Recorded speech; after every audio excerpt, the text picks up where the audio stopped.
Kita bicara masalah hati, yang kita sudah tahu hadis Nabi SAW yang berbunyi, di dalam jasad seseorang manusia ada gumpalan darah. Kalau dia baik, maka akan baik semuanya, dia seperti rajanya. Dan kalau dia buruk, maka akan buruk semuanya. Itulah hati seseorang. Ulama membahas panjang lebar hadis ini, bahwasanya yang dimaksud dengan hadis ini adalah bagaimana hati yang diisi dengan dosa itu akan merusak seluruh anggota badannya. Seluruh anggota badannya. Jadi kalau misal ada satu saja penyakit hati, apa saja sifatnya, baik itu riya kah, iri dan dengki kah, apa saja, maka dipastikan itu akan merusak anggota tubuh dia. Artinya dari sisi penampilannya pun akan terganggu. Mukanya, paras wajahnya akan berubah.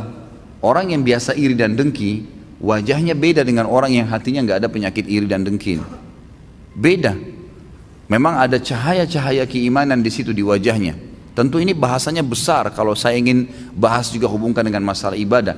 Tapi kita cukupkan dengan masalah penyakit hati yang memang dari penyebab anggota tubuh seseorang selalu terjerumus dalam dosa. Efek besar sekali terhadap hati yang diisi dengan kemaksiatan itu akan berpengaruh kepada fisik dia, dari rambut sampai ke kaki. Subhanallah, pada saat ulama hadis dengan pekahnya menjelaskan kenapa Nabi SAW pada saat meninggal, mohon maaf ini kalau teman-teman yang punya uban, gitu kan?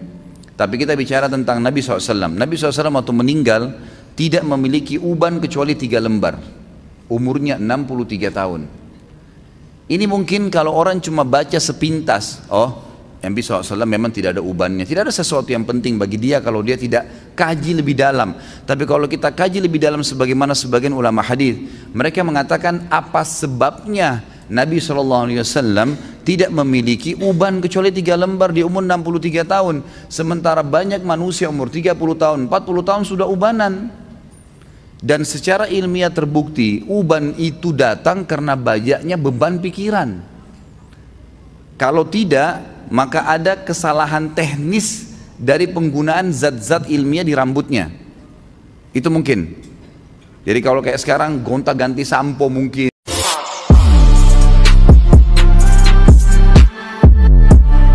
atau apa saja itu juga bisa jadi pemicu. Tapi umumnya orang yang selalu beban pikirannya banyak, apalagi kalau berhubungan dengan penyakit hatinya, iri dan dengki, selalu hasut dengan orang, kok bisa ya dia dapat jabatan, kok bisa ya dia punya mobil, kok bisa ya dia punya istri seperti itu, suami seperti itu ubannya luar biasa tuh.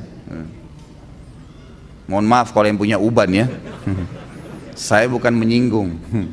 Tapi ini sebuah penelitian ilmiah. Kenapa Nabi SAW seperti itu keadaannya, gitu kan? Ternyata ada penelitian yang dihubungkan dengan teknologi sekarang, itu berhubungan sekali. Nabi SAW dikatakan dalam hadis Bukhari oleh Aisyah radhiyallahu anha, Nabi SAW tidak pernah marah, kecuali hukum Allah dilanggar. Kalau yang berhubungan dengan urusan dunia, nggak pernah beliau marah. Lebih banyak memaafkan. Sampai ada seorang sahabat datang mengatakannya, Rasulullah, saya punya kebun nih, pegawai saya banyak, sering buat salah. Yang kurma disortir salah sortirannya, yang diturunkan tunda waktunya, mestinya harus panen sekian banyak, ditunda besok dan seterusnya, banyak masalah nih. Berapa kali kami harus maafkan pegawai kami? Apa jawaban Nabi SAW? Maafkan mereka walaupun sampai 70 kali. Bukan keluarkan, pecat. Nabi SAW lebih lari kepada masalah memaafkan. Ternyata orang kalau lebih mendahulukan untuk sudahlah maafin, ya sudah ikhlaskan, semua berhubungan dengan masalah hatinya ini, itu berpengaruh kepada organ tubuh semuanya. Subhanallah, ketegangannya gitu kan, stres, semuanya itu akan hilang karena dia pelongkan. Dan saya sudah bilang ikhwah dan akhwat rahimakumullah, dalam agama kita kalau ada seseorang berbuat jahat dengan kita, jangan balas kejahatan dengan kejahatan. Nggak boleh orang gunjing kita balas dengan gunjing. Dia dosa, kita dosa. Dia dihukum, kita dihukum.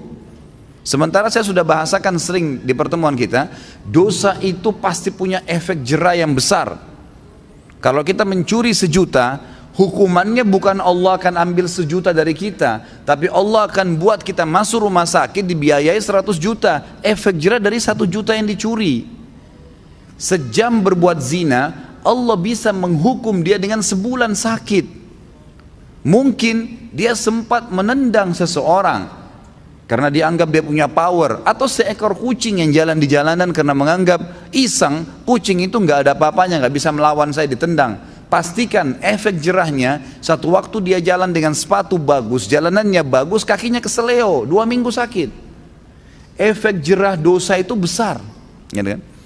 Jadi jangan sampai kita menganggap orang buat dosa itu oke-oke saja. Atau antum pernah punya peluang berbuat dosa, misal satu waktu pernah peluang bisa berzina nih dengan seorang wanita yang antum sangat kagumi, atau seorang akhwat kita punya peluang berzina dengan seorang ikhwah yang dikenal dengan kagumi, lalu kemudian tidak jadi. Syaitan membisikkan kita, coba dulu saya zina aja ya, yang penting saya sudah zina dengan orang yang saya cintai, yang saya sukai, toh saya juga sekarang bisa taubat. Keliru. Karena taubat itu hanya membersihkan kita dari hukuman hari kiamat, tapi di dunia harus ada pembersihan. Tidak bisa tidak.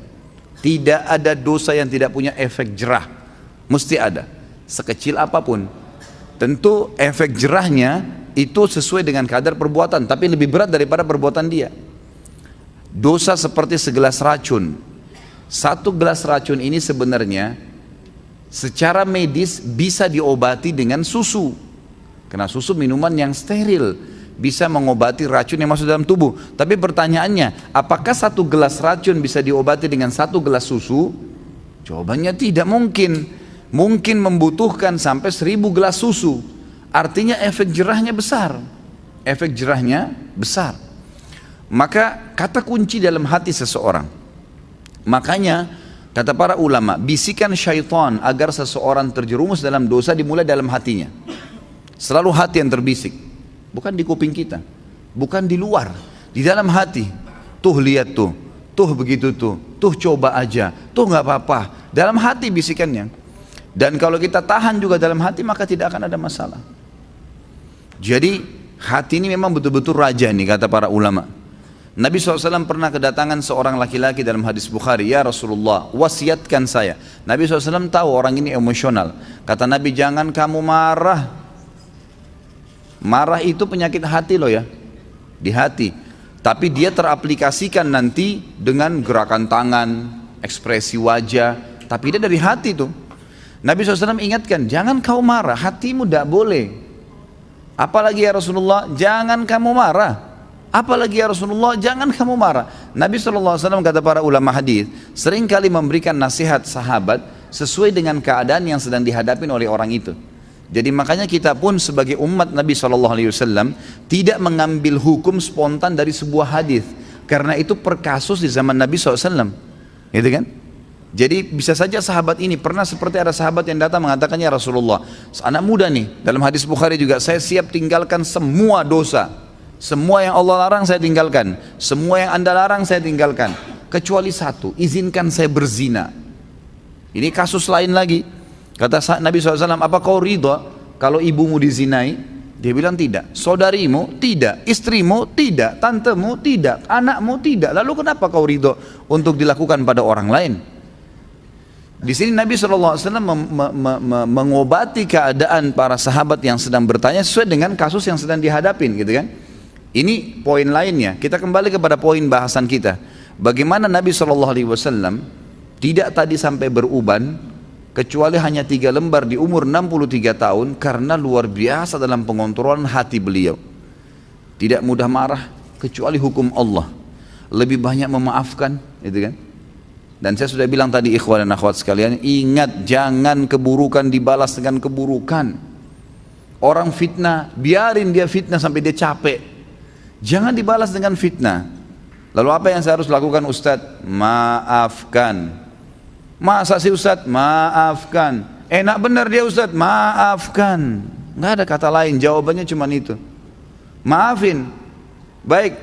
Lalu dia bagaimana? Sudah enak-enak berbuat fitnah saya, sebarin saya. Allah ada.